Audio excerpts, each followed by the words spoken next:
The story of Sodom and Gomorrah is often told with thunder, but tonight we will tell it with hush and stillness.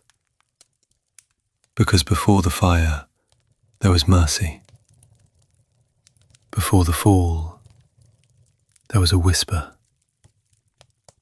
And in the midst of it all was a man named Lot, a soul trying to hold on to righteousness in a world slipping away.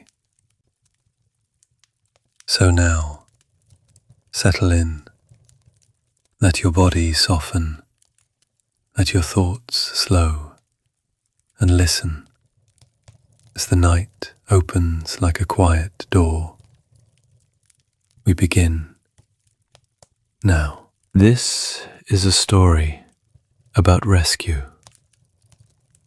It's a story of a cry from the earth and of a God who listens. It's a story of cities that forgot compassion and a man who still tried to believe. It's a story of warning, of choices, of fire and salt. But more than all of that, it is a story of mercy. Before the judgment came, there were footsteps. Before the destruction fell, there was a quiet visit. Before the cities turned to ash, there was a voice that whispered, "Run." And in that whisper was love. You may have heard the story of Sodom and Gomorrah before. You may remember fire, smoke, a woman turned to salt, and a land that was lost. But tonight we will not rush through those moments. We will begin gently at the edges, at the plains where the shepherds roamed, where flocks grazed under the warmth of the sun, where two men, Abraham and Lot, stood on a hill and chose different paths. We will walk with Abraham as he looks toward the cities. We will sit beside Lot in his house as strangers come through his door. We will feel the tension of a world gone wrong and the quiet bravery of a man who still remembered what was good. And when the fire does come, we will walk through it slowly. We will notice the small things, the hand on Lot's shoulder, the angel's words, the steps taken in darkness, because even in a story of judgment, there is grace. Even in a world that burned, there were souls who were spared. And even in endings, there are beginnings. We begin now. This story isn't meant to frighten you. It's meant to remind you that light shines even on dark roads, that God sees the ones who cry out, that even when the world forgets him, he remembers us. Lot wasn't perfect. He made mistakes. He settled in a broken place. He looked back more than once. But God still reached for him. God still called him out. God still gave him a way to live. And in that mercy, there is hope.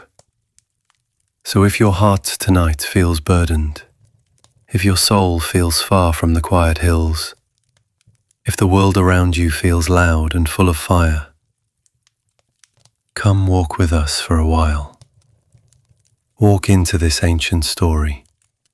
Let it unfold like a dream, slow and sacred. Let it lead you into rest, one step at a time. We won't hurry. We won't shout. We'll sit with Abraham under the stars. We'll watch the angels descend, quiet as mist. will feel the heaviness in the night before the dawn breaks in smoke, and will see what it means to be rescued. Because this is not just a story about fire and ruin. It's a story about the God who listens. He heard the cry. He saw the suffering. He did not look away. And even now, when the world grows harsh, when we're unsure where to turn, when we feel surrounded by shadow, He is still the God who whispers, "Come out, come away. I have something better." So rest now. Let your breath deepen. Let your body soften like soil after rain. You don't have to understand everything. You don't have to be afraid of what's ahead. You are safe here. You are seen here. And this story will hold you through the night. We begin not with fire, but with family, with the gentle rise of morning in the land of Canaan, with two men looking across the valleys, with a decision that would send one toward peace and the other toward peril. We begin with green hills and drifting sheep, with quiet words between kin, and the slow turning of a life toward a place that glittered with promise, but trembled with danger. The morning sun was soft over the hills of Canaan. It did not blaze, it did not shout. It simply rose, quiet and golden, warming the grasses, touching the stones, and waking the sheep scattered across the land like slow-moving clouds. Two men stood together on a ridge, robes swaying in the breeze. One was older, his beard touched with silver. His name was Abram, though in time he would be called Abraham, father of many nations. But that day he was simply a faithful servant of God, a man who had left everything familiar behind to follow a voice he could not see. Beside him stood Lot, his nephew, younger and strong, with eyes that still searched the horizon for new beginnings. He had traveled with Abram from their homeland, through deserts and past cities, all the way to this land of promise, and now their paths would divide. Their herds had grown, flocks of sheep, camels and cattle, servants and tents. Too many mouths, too many feet, and not enough room to graze in peace. Their herdsmen had begun to quarrel, voices raised over watering places, over pasture lines. And Abram, gentle in spirit, called Lot to speak. "Let there be no strife between us," he said, his voice quiet as always. "Between your herdsmen and mine, for we are family. The whole land lies before us. Let us part not in anger, but in peace. If you go to the left, I will go to the right. If you go to the right, I will go to the left." He didn't demand, he didn't control. He gave Lot the choice. And Lot looked up. Before him stretched the valley of the Jordan, green and fertile, watered like a garden. It shimmered in the distance, with fields rich and full, near the cities of Sodom and Gomorrah, places that pulsed with life and trade. To the other side rose the quiet hills, rough and stony, where Abram would later pitch his tents near Hebron. Less wealth perhaps, but more stillness. Lot was drawn to the valley, to the glitter of Sodom, to the promise of ease. So he chose the plain. He would pitch his tents near the cities, close to Sodom, and Abram turned to the hills. It seemed simple. A choice made in sunlight, a fork in the road. No storm, no anger. Just two men walking in different directions. But God was watching. And he spoke to Abram when Lot had gone. "Lift up your eyes," the Lord whispered, and look from the place where you are, north, south, east and west. All the land you see I give to you and your offspring forever. I will make your descendants like the dust of the earth, so many they cannot be counted. And Abram listened. He walked to the land, slowly, trusting the promise. And he built another altar, another quiet place to meet with God. But Lot pitched his tents near Sodom. At first he lived just outside the gates, a little distance, a little caution. But over time the city pulled him in. The lights, the wealth, the voices. He moved inside. And though his heart was not like theirs, still he lived among them. Still he sat at their gates. Still he called Sodom his home. The city of Sodom was beautiful in some ways. Its streets were filled with trade. Its homes were strong. Its towers reached upward. But under the surface, it was crumbling. The people of the city had forgotten mercy. They did not care for the weak. They mocked righteousness. They laughed at goodness. They filled their days with pride and their nights with corruption. And yet God still waited. He did not send fire, not yet. He watched. He waited. He listened. Because in that city was Lot. And Lot, though surrounded by wickedness, still believed. Not perfectly, not boldly, but quietly, silently.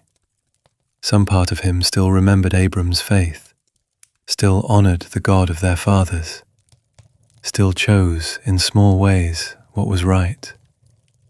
And God would not forget him. Years passed. The cities grew darker. The people grew louder. The cruelty deepened. And one day, the outcry reached heaven. Not just noise, not just evil, but the cries of the oppressed, the voices of those harmed, the grief of those forgotten. And God said, I will go down and see. And far from Sodom, in the quiet shade of his tent, Abraham sat beneath the oaks of Mamre. The sun was hot, the day was still, and suddenly 3 strangers stood before him. They were men, and yet more than men. And Abraham, faithful, watchful, ran to meet them. He bowed low. He offered water. He called for bread, for rest, for shade. Stay a while, he said gently. Let your servant care for you. And the strangers nodded. They sat beneath the tree. And Abraham hurried to prepare a meal. The men spoke softly as they ate. One of them, shining with quiet authority, spoke words only God could know. Where is Sarah, your wife? He asked. In the tent, Abraham replied. She will have a son. And Sarah, behind the canvas walls, laughed softly.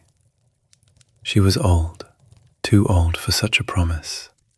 But the voice said, Is anything too hard for the Lord? And Abraham knew this was no ordinary visitor. The Lord himself had come near.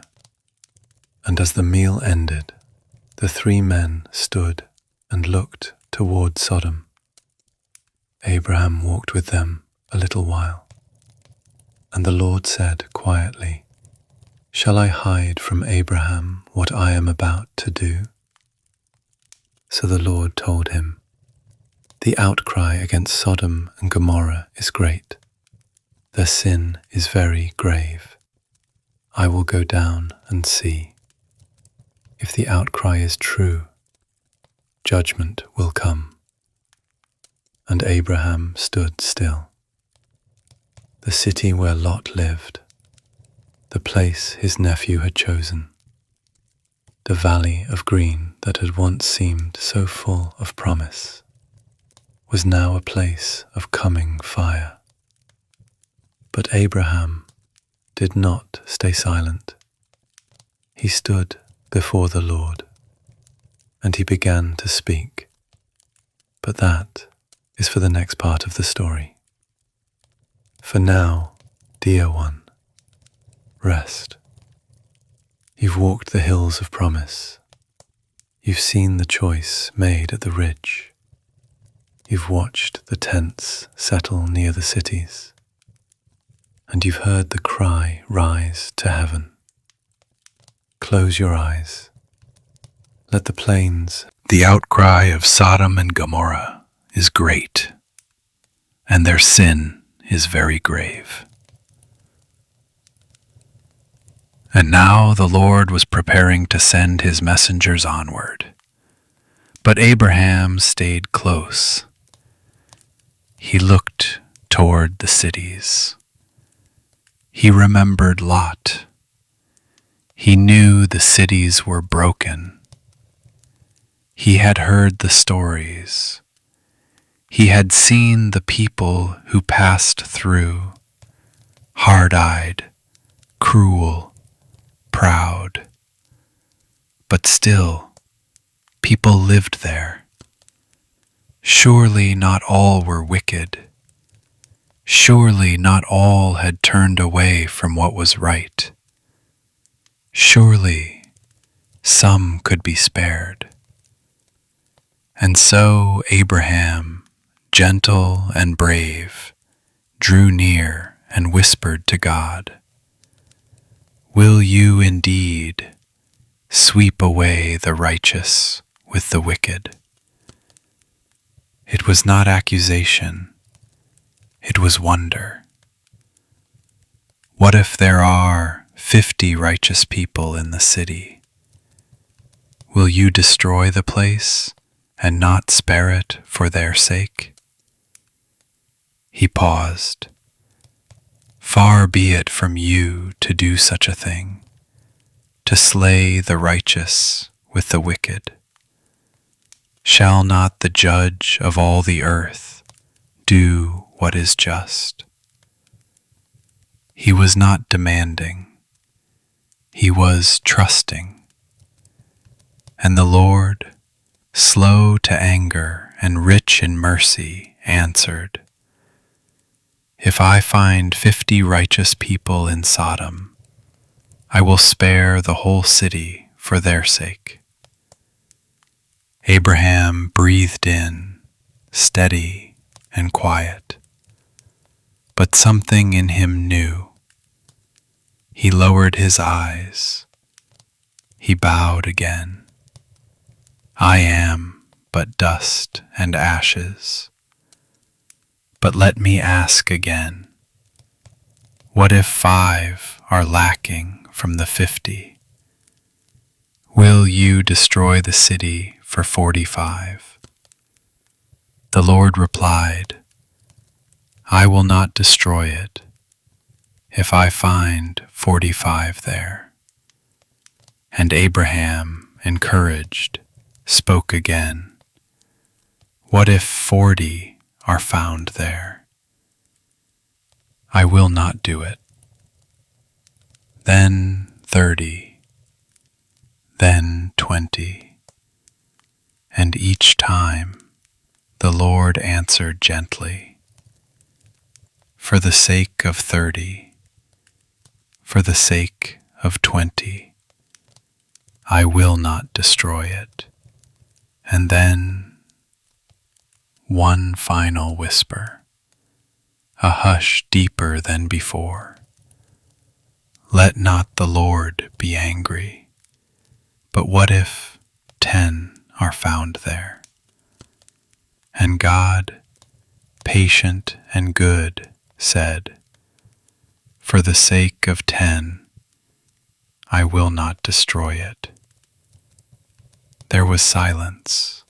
That part is still coming. For now, dear one, sleep. Let Abraham's quiet courage be a blanket. Let his prayers echo gently in your mind. He did not scream, he did not protest. He reasoned with God gently. He asked bold questions with a humble heart. He trusted that righteousness could still matter, even in wicked places.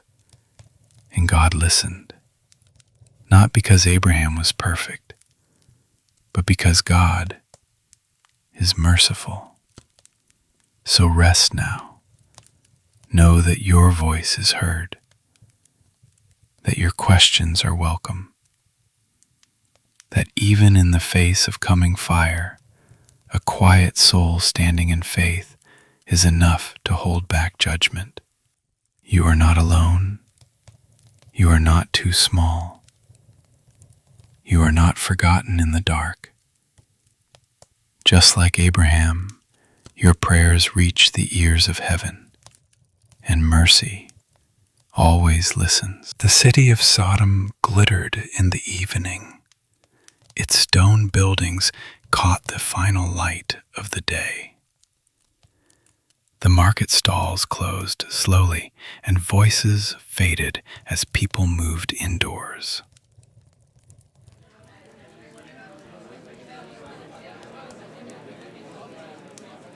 From the rooftops, laughter drifted like smoke. To someone standing at the edge of the city, it may have seemed peaceful, even beautiful. But peace in Sodom was a mask, and behind its doors, the city was restless. Behind its beauty, it was broken. Yet, even here, one man sat quietly at the gate. Lot, the nephew of Abraham. He had not always lived within the walls. At first, his tents were pitched outside the city, near enough to see, but far enough to feel separate. But cities are like rivers. They pull you in. And over the years, Lot moved closer. He settled inside, built a home, found a place among the elders at the gate. He tried to do what was right, even while surrounded by wrong. He was not like the others, but he had stayed. Now, as the sun dipped low, Lot looked up. Two men walked toward the gate, strangers, yet not ordinary. Their faces were calm, their eyes steady, and Lot, moved by something deeper than hospitality, rose quickly to meet them. He bowed low, face to the ground. "My lords," he said softly, "please turn aside to your servant's house. Spend the night and wash your feet. Then you may rise early and go on your way." The men looked at him and replied, "No, we will stay in the square for the night." But Lot insisted, gently, firmly, urgently. Something in him stirred. Perhaps it was the whisper of danger. Perhaps it was the quiet prompting of God. But he knew they could not stay in the open. "Please," he said again. And so they followed him, prepared a meal for them, baked bread without yeast, simple and warm. They ate together in silence as the city darkened outside. But before they could rest, the door trembled.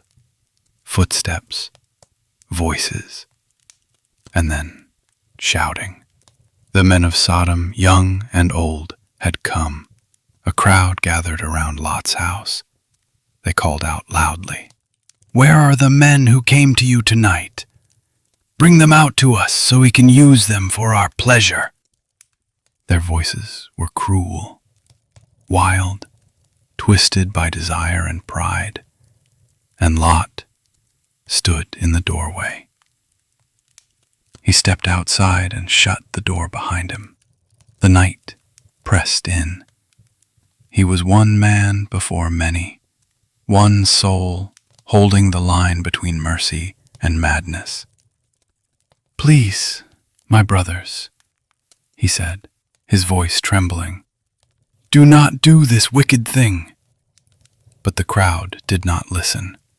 "Get out of the way," they shouted. "This man came here as a foreigner, and now he dares to judge us? We will treat you worse than them." They surged forward. The door creaked. Lot's back was pressed against it. His strength was not enough. And then the two strangers opened the door. Their hands reached out. They pulled Lot inside, and they shut the door again. Then they struck the men outside with blindness. Suddenly, the crowd could not find the door. They groped and stumbled, confused and desperate. Their cruelty was stopped by something greater than themselves. And inside, the strangers, now revealed as angels, turned to Lot with urgency. "Do you have anyone else here?" they asked. "Sons-in-law, sons or daughters, anyone in the city who belongs to you. Get them out of here, for we are going to destroy this place. The outcry to the Lord is so great that he has sent us to bring it down." Lot's hands shook. He ran from the house. He found his sons-in-law, the men pledged to marry his daughters. "Hurry," he said. "Get out of this place. The Lord is about to destroy the city." But they laughed. They thought he was joking. The night was calm. No fire had come, and their hearts were too hardened to see the truth. So they stayed.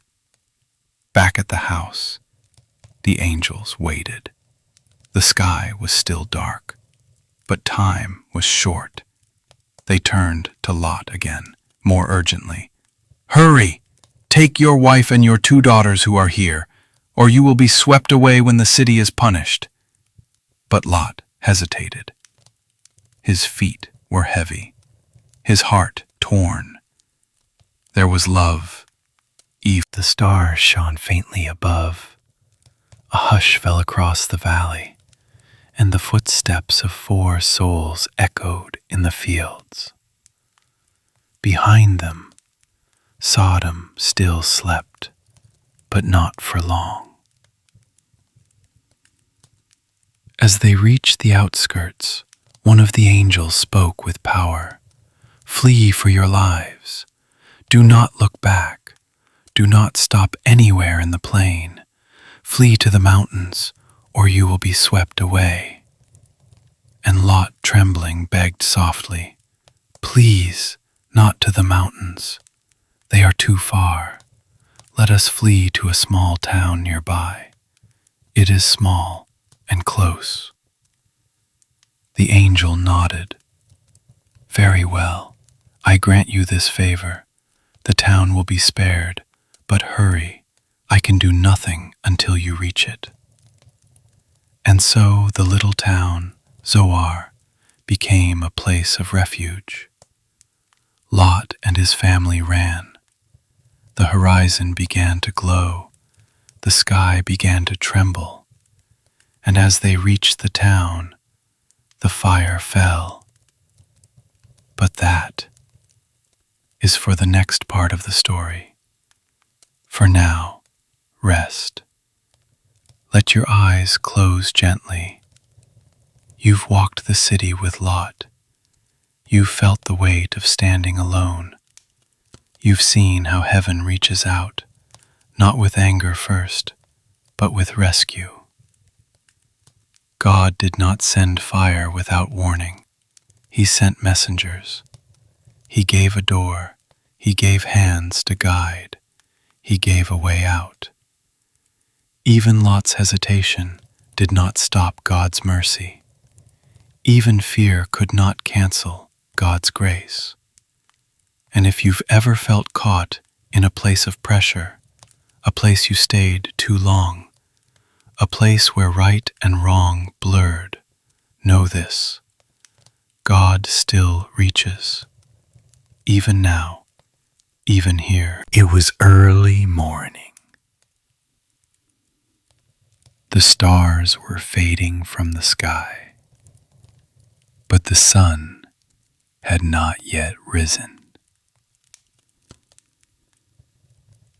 A stillness hung over the plain, so quiet it almost felt like peace. But beneath that hush, something holy was stirring. Lot had reached the town of Zoar, small and quiet in the hills. His feet ached. His hands trembled. He had run through the night. His wife and daughters beside him, breathless, frightened, silent, and the sky behind them waited. Far across the fields, in the heart of the valley, the cities still rested. Sodom and Gomorrah. Streets filled with stone homes and shaded courtyards. People just beginning to stir. Shutters opening. Footsteps echoing in narrow alleys. They did not know what was coming. They did not feel the edge of judgment in the air. They did not notice the whisper of angels no longer present. But God had seen. He had heard. And now he would answer. High above, the heavens opened, not with a roar, not with thunder,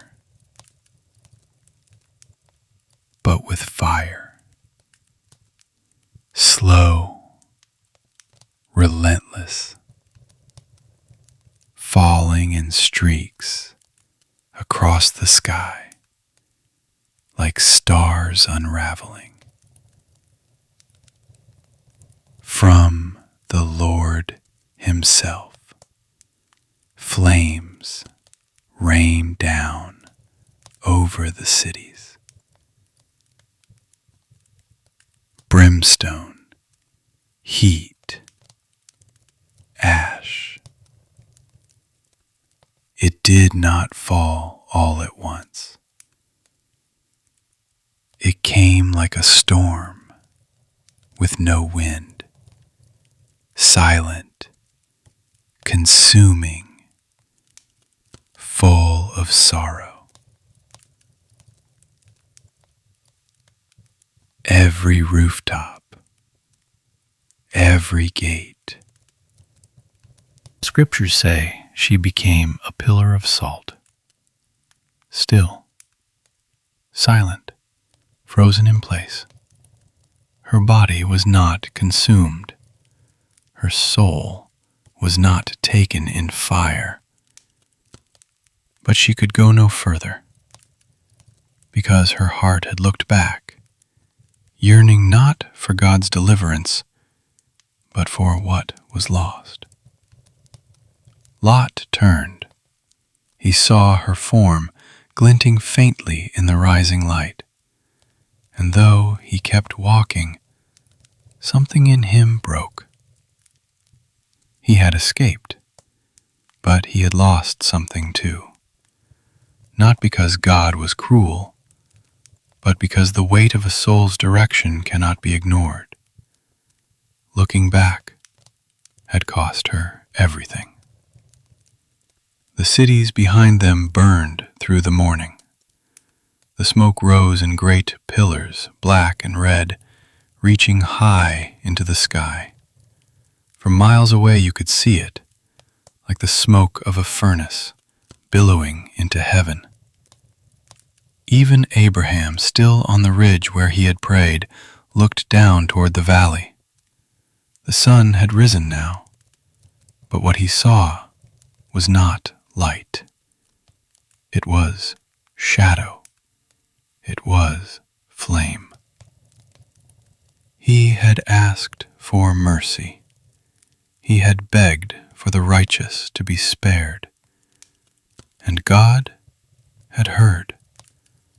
Lot had been pulled from the fire, but the cities, full of corruption and violence, were no more. Let us pause here, dear one. Let your breath move gently. You have walked through fire tonight, not in fear, but in stillness. You have seen what happens when a city forgets compassion. You have seen what happens when a soul refuses to turn. But more than that, you have seen rescue. Lot was not perfect. He lingered. He hesitated. He doubted. But God still reached for him. He still sent angels. He still opened a door. He still waited for him to take the first step.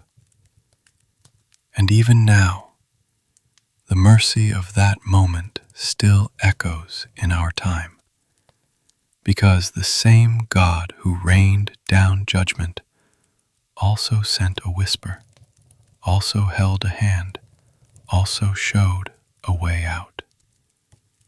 So rest now. Let the fire fade into memory. Let the ash settle behind you. You are not in that city. You are not forgotten. You are not without hope. You are like Lot, walking forward, shaken but saved. And God walks with you, even after the fire, especially after the fire.